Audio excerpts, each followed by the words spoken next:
my name is Erica. I wanted to first talk through what the next step of the design thinking process is. So we're moving into the define stage. So for define, basically what you're doing is you've gone out into the field, you've captured all this data, you've gone and interviewed a lot of people, and you want to start to try to make that data visual, and then also start to find patterns and start to find themes. So the first thing we've done here is we reviewed all of our notes from interviewing, and we've written down key quotes and key pieces of information from each person on Post-its. So one quote, one key piece of information per Post-it, and just kind of posted it up underneath them so we can start to look at what are some patterns that we're starting to see. The next thing we did was we looked over the raw data that we captured, all of the quotes from each interview, and we tried to say, well, what were the key takeaways from each interview?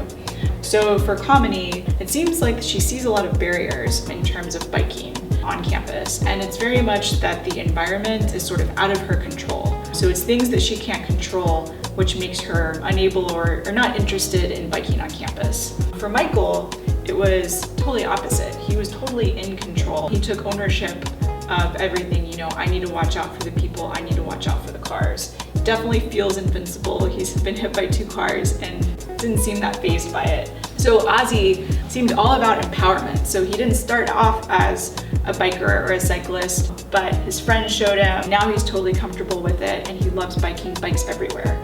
And he also has done a lot of skills sharing. So he's introduced other people to biking to DC, and he's introduced other people to renting a bike through the campus rental bike program. Anna, we saw this theme of like, she really wants to help the community. She wants to make it beautiful, get rid of all the abandoned bikes, but then she also is kind of like a catalyst. She wants to get everyone at least trying biking. Okay, so I think now it's time to just start to think about how are all of these 4 people connected. Okay, so let's explore a couple different themes. I think that might be an easy way to look at this information. You know what really stood out to me in Anna's interview was that she kept going back to community. It was all about community for Anna, and you know, part of that I think is because of her position, but I think she genuinely wants to have a biking community on campus. Right. And then, you know, you look at someone like Ozzy who was introduced to it from his friend, and now he said he's referred 3 of his other friends to the bike shop. Right. And so this is someone who's maybe like a hub and spoke kind of network within the UMD community. Right. No, I think that's right on. And my hunch is that there's probably other people like Ozzy out there. And so how do we find those Aussies and help them connect with the Kamini's to get them maybe biking around campus and helping them see that maybe the barriers that they think are there aren't actually there. Another thing with Anna, her role is interesting because she makes a lot of decisions about biking programs here on campus. But it sounds like her team is really small, her budget probably is not, extensive. And so again, maybe that theme that you point out would be helpful to her. How do you find all these Aussies and connect them with the Kamini's to help her do her job and her role and achieve her goal of being a catalyst and getting more and more people to bike. The other thing that kind of struck me was, Anna said, oh, there's all these abandoned bikes, and oh, well, there's people like Ozzy, looking for bikes. And so maybe there's something where like, before people abandon their bikes, why don't they find someone like Ozzy to like sell it to? There's something there with, again, that community. If I have a bike that I know I'm not gonna need anymore, or just is too broken and I don't feel like fixing it, you can just go to that community and see if anyone wants it, basically. So I use a framework called I heard, I felt, I wonder. And for me, this was an easy way to process information from the interviews and look at it visually. So I start by writing down everything I heard during the interviews.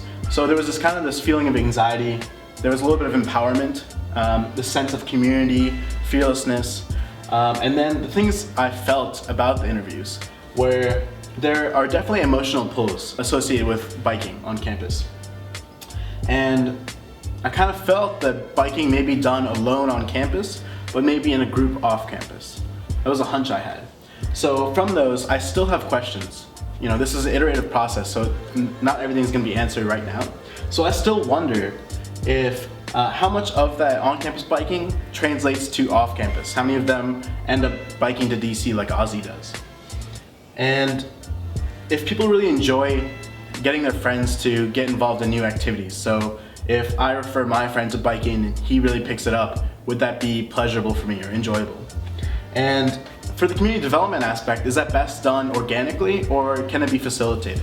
So as you can see, Define is a really messy process. We've just tried a bunch of things to see where we get to. So like Anton said, we still have a lot of remaining questions.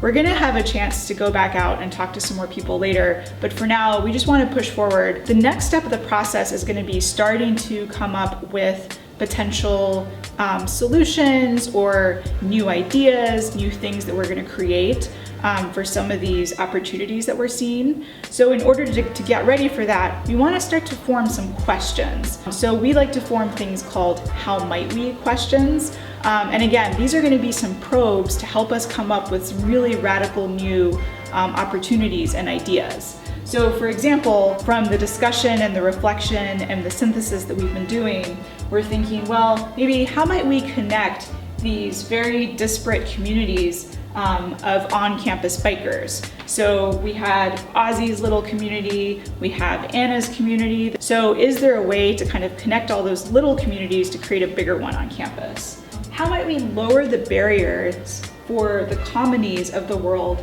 to get on a bike? How might we enable the Aussies of the world to get non-bikers excited about getting on a bike and getting out on the road?